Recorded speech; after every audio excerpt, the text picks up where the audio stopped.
आता कैलास अडगावकर ज्वेलर्स सोबत सोनं घेणं झालं आणखीन सोपं. मेकिंग चार्जेसवर तब्बल 50% सूट. मर्यादित कालावधीसाठी नक्कीच भेट द्या. कैलास अडगावकर ज्वेलर्स, दत्त मंदिर बस स्टॉप, नाशिक रोड. गेल्या 4 दिवसांपासून त्र्यंबक रोड येथील वासळी आणि सातपुर त्र्यंबक रोड नंदिनी नदी परिसरात नागरिकांना दिवसा रात्री बिबट्याचे दर्शन होत होते.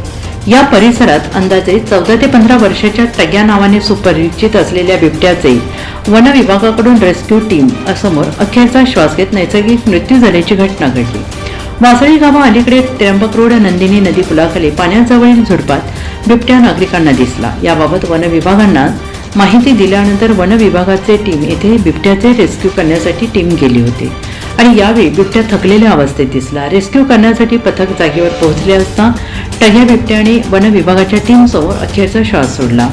सहाय्यक वन संरक्षक प्रशांत खैरनार, वनपरिक्षेत्र अधिकारी सुमित निर्मळ, वनपालक तुषार पवरा यांचा पथकात समावेश होता. नैसर्गिक मृत्यू झाल्याची माहिती वन विभागाने दिली.